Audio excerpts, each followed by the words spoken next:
ಮಾಜಿ CM SM. Krishna ಅವರಿಗೆ ಚಿಕಿತ್ಸೆ ನೀಡಿದಂತಹ ವೈದ್ಯರಾಗಿರುವ ಡಾಕ್ಟರ್ ಸುನಿಲ್ ಕಾರಂತ್ ಅವರಿದ್ದಾರೆ, ಮಾತಾಡಿಸ್ತೀನಿ. ಯಾವ ರೀತಿಯಾಗಿ ಆಸ್ಪತ್ರೆಗೆ ದಾಖಲಾದಾಗ ಅವರ ಕಂಡೀಷನ್ಸ್ಗಳಿತ್ತು, ಮನೆಗೆ ಹೋಗುವಾಗ ಹೇಗಿದ್ರು, ಆಸ್ಪತ್ರೆಯ ಒಡನಾಟ, ಜೊತೆಗೆ ವೈದ್ಯರಾಗಿ ಮತ್ತು ಮಾಜಿ ಸಿಎಂ ಆಗಿ ಅಥವಾ ಒಬ್ಬ ರೋಗಿಯಾಗಿ ಚಿಕಿತ್ಸೆಗೆ ಬಂದಂಥ ಸಮಯದಲ್ಲಿ ಅವರ ಒಡನಾಟಗಳು ಹೇಗಿದ್ದವು, ಹೇಗೆ ಅವರನ್ನು ಈ ಕ್ಷಣದಲ್ಲಿ ಅವ್ರು ಮಿಸ್ ಮಾಡ್ಕೊಳ್ತಾರೆ, ಎಲ್ಲವನ್ನು ಕೂಡ ಕೇಳ್ತೀನಿ. ಸರ್, ಮೊದಲನೇದಾಗಿ ಎಸ್ ಎಂ ಕೃಷ್ಣ ಅಂದರೆ ಒಂದು ಚಾರ್ಮಿಂಗ್ ವ್ಯಕ್ತಿತ್ವ. ಸೊ ನೀವು ಅವರನ್ನು ಹೇಗೆ ಮಿಸ್ ಮಾಡ್ಕೊಳ್ತೀರಿ ಈ ಕ್ಷಣಕ್ಕೆ? ಸೊ ಅವರು ಪ್ರತಿಯೊಂದು ವಿಷಯದಲ್ಲೂ ನಿಮಗೆ ತಿಳಿದಿರೋ ಹಾಗೆ ಐ ಥಿಂಕ್ ಅವರ ಸಾಮಾಜಿಕ ಜೀವನವಾಗಲಿ, ಅವರ ಎಜುಕೇಷನಿಂದ ಆಗಲಿ ಬಹಳಷ್ಟು ಒಂದು ಇದು ಎಜುಕೇಷನಲ್ಲಿ ಅಚೀವ್ಮೆಂಟ್ ಪಡೆದು ಅವರದೊಂದು ಉತ್ತಮ ರೀತಿಯಲ್ಲಿ ಅವರು ನಡೆಸ್ತಾ ಇರೋದು ಕೆಲಸಗಳಲ್ಲಾಗಲಿ ಬಹಳ ಉತ್ತಮವಾಗಿ ಅವರು ಇದ್ದವರು. ಸೊ ನಮಗೆ ಪೇಷಂಟಾಗಿ ಬಂದಾಗ ಅವ್ರಿಗೆ ಶ್ವಾಸಕೋಶದಲ್ಲಿ ಸ್ವಲ್ಪ ತೊಂದರೆ ಆಗಿತ್ತು. ಅದರ ಸಲುವಾಗಿ ಅವರು ನಮ್ಮ ಆಸ್ಪತ್ರೆಗೆ ಬಂದು ಬಹಳ ಕೃತಕ ಘಟಕದಲ್ಲಿ ಇದ್ಕೊಂಡು ಬಹಳ ಕೃತಕವಾಗಿದ್ದು ವೆಂಟಿಲೇಟರು, ಲೈಫ್ ಸಪೋರ್ಟು ಎಲ್ಲ ಬೇಕಾಗಿ ಕ್ರಮೇಣವಾಗಿ ಇಂಪ್ರೂವ್ ಆದರು. ಅದಾದ ಮೇಲೆ ಬಹಳಷ್ಟು ಸಮಯ ವಾರ್ಡಲ್ಲಿ ಇದ್ದು ರಿಹ್ಯಾಬಿಲಿಟೇಷನ್ ಎಲ್ಲ ಆಗಿ ಮನೆಗೆ ಶಿಫ್ಟ್ ಆಗಿ ಹೋಗಿದ್ದರು. ಇಲ್ಲಿ ಇರುವಾಗ ಕೂಡ ಅವರ ಒಂದು ಗಂಭೀರ ನಡತೆ, ಪ್ರತಿಯೊಂದು ವೈದ್ಯಕೀಯವಾಗಲಿ ಅಥವಾ ಬೇರೆ ಆಸ್ಪತ್ರೆ ಸಿಬ್ಬಂದಿಗಳೊಟ್ಟಿಗಾಗಲಿ ಅವರ ಮಾತುಕತೆ, ಅವರ ನಡವಳಿಕೆ ಬಹಳ ಒಂದು ಹಂಬಲ್ ಆಗಿ ಬಹಳ ಒಂದು ಗಾಂಭೀರ್ಯತೆಯಿಂದ ಇರುವವರು.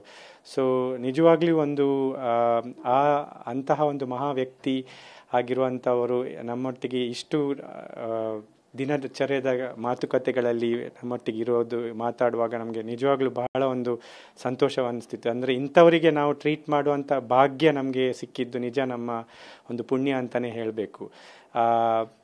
ಎಲ್ಲ ಅವರು ಯಾವ ಥರ ಅವರ ಸಾಮಾಜಿಕ ಅಥವಾ ಅವರ ಪೊಲಿಟಿಕಲ್ ಜೀವನದಲ್ಲಿ ನಡತೆ ಇತ್ತು, ಅವರದ್ದು ಹೇಗೆ ಅವರ ಒಂದು ಗಾಂಭೀರ್ಯತೆಯಿಂದ ಒಂದು ಹಂಬಲ್ ಆಗಿ ಅವರು ಯಾವ ಥರ ಇದ್ದರು, ಅದು ನಮ್ಮೊಟ್ಟಿಗೂ ಅವರ ನಡವಳಿಕೆ ಹಾಗೆ ಇತ್ತು. ನಮ್ಗೆ ಯಾವತ್ತೂ ಅವರು ಮಾಜಿ ಮುಖ್ಯಮಂತ್ರಿ ಅಥವಾ ಒಂದು ಬಹಳಷ್ಟು ಒಂದು ದೊಡ್ಡ ಮಂತ್ರಿ, ಕೇಂದ್ರೀಯ ಮಂತ್ರಿಯಾಗಿ ಬಂದು ನಮ್ಮ ಜೊತೆಗಿರುವವರಂತ ನಮ್ಗೆ ಆ ಫೀಲಿಂಗೇ ಕೊಟ್ಟಿಲ್ಲ ಅವರು. ಸೊ ಅಂತಹ ಒಂದು ಮಹಾ ವ್ಯಕ್ತಿ ಇವತ್ತು ಇಲ್ಲ ಅಂತ ಹೇಳೋದು ನಮಗೆ ಆಗಲಿ, ನಮ್ಮ ರಾಜ್ಯಕ್ಕಾಗಲಿ, ನಮ್ಮ ದೇಶಕ್ಕೆ ಒಂದು ದೊಡ್ಡ ಒಂದು ಲಾಸ್ ಅಂತ ಹೇಳಪಡ್ತೇನೆ.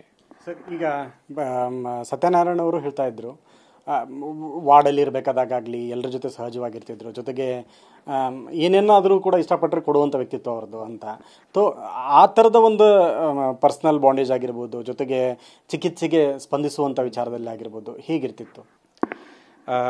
ಸತ್ಯನಾರಾಯಣ ಅವರು ಹೇಳಿದಾಗೆ ಪ್ರತಿಯೊಂದು ಹೆಜ್ಜೆಯಲ್ಲೂ ಅವರು ಯಾವತ್ತೂ ನಾವು ಹೇಳಿದ್ದನ್ನು ಇಲ್ಲ ಅಥವಾ ನನಗೆ ಕಷ್ಟ ಆಗುತ್ತೆ ಅಥವಾ ನನಗೆ ಬೇಡ ಅಂತ ಹೇಳಿದವರೇ ಅಲ್ಲ. ಏನೇ ಆದ್ರೂ ಒಂದು ಪೂರ್ತಿ ನಂಬಿಕೆಯಿಂದ ಒಂದು ಪೂರ್ತಿಯಾಗಿ ನಮ್ಮ ಮೇಲೆ ಭರವಸೆ ಇಟ್ಕೊಂಡು ಅವರಾಗಲಿ ಅವರ ಮನೆಯವರಾಗಲಿ ಬಹಳ ಒಂದು ಒಳ್ಳೆಯ ರೀತಿಯಲ್ಲಿ ಒಂದು ಒಳ್ಳೆಯ ಪೇಷಂಟ್ ಆಗಿ ನಮ್ಮೊಟ್ಟಿಗೆ ನಡತೆ ಮಾಡಿಕೊಂಡಿದ್ದವರು. ಅದರ ಸಲುವಾಗಿ ದೇವರ ದಯೆಯಿಂದನೂ ಅವರು ಅವತ್ತಿನ ಕೃತಕ ಸಮಯದಿಂದ ಒಂದು ಹಂತಕ್ಕೆ ಸ್ಟೆಬಿಲೈಸ್ ಆಗಿ ಮನೆಗೆ ಕಳಿಸುವಂತಹ ಒಂದು ಪರಿಸ್ಥಿತಿ ತನಕ ಬಂದಿದ್ದರು. ಮನೇಲಿದ್ದಾಗಲೂ ಕಾನ್ಸ್ಟೆಂಟಾಗಿ ನಾವು ಅವರ ಜೊತೆಗೆ ಟಚ್ಚಲ್ಲಿದ್ವಿ. ಅವರ ದಿನಚರ್ಯಗಳು ಹೇಗೆ ನಡೀತಾ ಇತ್ತು ಒಂದು ಕಾನ್ಸ್ಟೆಂಟ್ ಮಾನಿಟ್ರಿಂಗು ಮಾಡ್ತಿದ್ವಿ.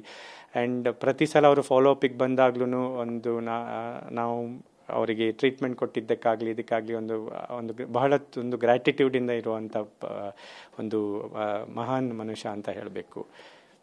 Thank you sir. ಇದು ಸುನಿಲ್ ಕಾರಂತ್ ಅವರು ಹೇಳುವಂಥದ್ದು. ಸದ್ಯಕ್ಕೆ ಆಸ್ಪತ್ರೆಗೆ ಬಂದಂಥ ಸಂದರ್ಭದಲ್ಲಿ ಒಬ್ಬ ಮಾಜಿ ಮಂತ್ರಿಯಾಗಿಯೋ ಅಥವಾ ಕೇಂದ್ರದ ಮಾಜಿ ಸಚಿವರಾಗಿಯೋ ಅಥವಾ ದೊಡ್ಡ ಪಕ್ಷದಲ್ಲಿದ್ದಂಥ ಒಬ್ಬ ಹಿರಿಯ ಮುತ್ಸದ್ದಿ ರಾಜಕಾರಣಿ ಅಂತಾಗಿಯೋ ಇರಲಿಲ್ಲ.